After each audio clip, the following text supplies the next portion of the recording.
You know that feeling, right? You are just bone tired, absolutely exhausted, but you cannot sleep. You're lying there, your body is begging for rest, but your mind, well, your mind is off running a marathon.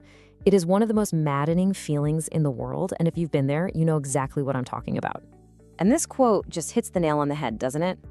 It's this completely bizarre, totally counterintuitive loop where the very thing you're chasing, sleep, seems to be running away from you. You just feel stuck in this frustrating cycle with like no way out. So that's the big question we're tackling today. Why does this fundamental biological need suddenly get shy the moment we actually try to make it happen? We're gonna unpack the psychology behind this whole paradox and, hopefully uncover why letting go might just be the most powerful thing you can do. Okay, so let's dive right into what's known as the sleeplessness trap. And to really get it, we've got to explore what that struggle actually feels like, moment by agonizing moment through the night.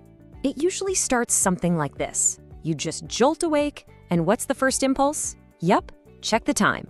You see 2:45 a.m. glowing back at you, and instantly your brain just switches into high gear. The peace and quiet of the night totally shattered. So a little while later, you look again, and now it's 3:14. This is the point where the anxiety really starts to kick in. You start doing that awful mental math. Okay, I have to be up at 6. That's less than 3 hours of sleep, and that's only if I fall asleep right now. Knowing the time, it just makes everything worse.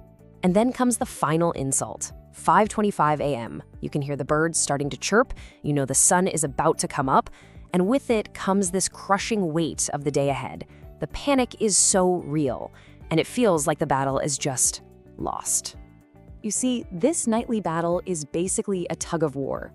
On one end of the rope is your desperate desire for sleep, and on the other end is wakefulness. And here's the crucial, mind-bending truth. The harder you pull on that rope, the harder you fight to fall asleep, the more your mind digs in its heels and pulls right back. So this brings us right to our second big idea, the paradox of effort.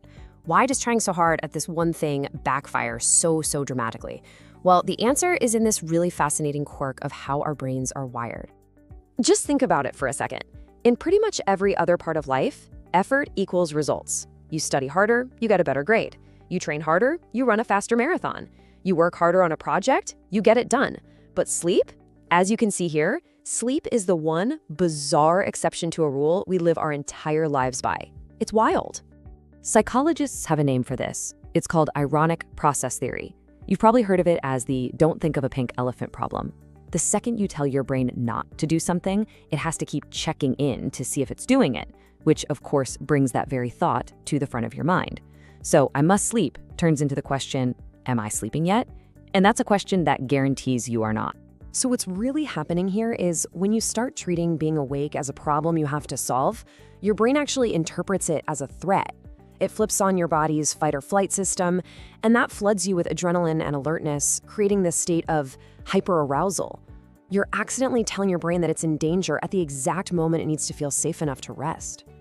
And once you understand this paradox, you can start to see how we often, with the absolute best intentions, end up just making things worse. We're basically throwing fuel on the insomnia fire through two different kinds of behaviors. So this brings us to the first trap, sleep efforts. Now look, things like herbal tea or meditation are great. They're not bad on their own. But when you start doing them with the specific intention of forcing sleep to happen, they become part of the problem. They turn sleep into this performance you have to nail, and your brain has to stay alert to see if your performance is working. And then there's the second trap, safety behaviors. This is what happens when we start changing our lives to avoid the consequences we're afraid of after a bad night. Canceling plans, calling in sick. Every time we do that, we're sending this really powerful message to our brain that a sleepless night is a total catastrophe that we just can't handle. And that just builds up the fear of being awake, which, you guessed it, fuels the hyperarousal at night. So, if trying harder is the problem, what in the world is the solution, right?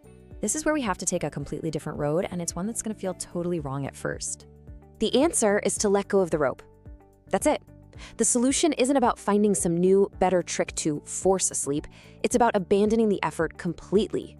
It's a huge shift from fighting against being awake to just allowing sleep to happen on its own terms whenever it's ready. Now, one really powerful technique for this is called paradoxical intention. It sounds weird, but stay with me. Instead of trying to sleep, you gently intend to stay awake. You're focusing on something you can actually control, like keeping your eyes open, and that removes all the performance anxiety around the one thing you can't control, which is forcing yourself to fall asleep. And you'd be amazed, once the pressure is off, sleep often just shows up. And get this is a really powerful piece of reassurance. You are probably getting more sleep than you think.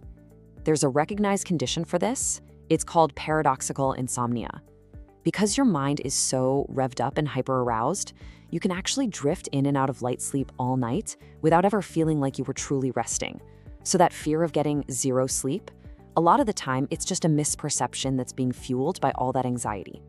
All right, so this leads us to our final section, and it's a big one: befriending wakefulness. This is all about creating a new, healthier relationship, not just with sleep, but with being awake itself. You see, the real goal here isn't to become some kind of master who can conquer sleep. The real work is in teaching your brain that being awake at night is not a threat. It's just a neutral state. It's not a personal failure, and it is not a catastrophe that you can't cope with the next day. I want you to think of insomnia like a playground bully. It just thrives on the attention and the fear that you give it. The moment you stop reacting, the moment you decide to live your life, go to work, see your friends, no matter how you slept, you starve it of the very fuel it needs to survive. The big takeaway here is that by accepting wakefulness, you take away all of its power. So we end right back where we started, with that tug of war. But maybe with a new perspective. What if victory isn't about pulling harder?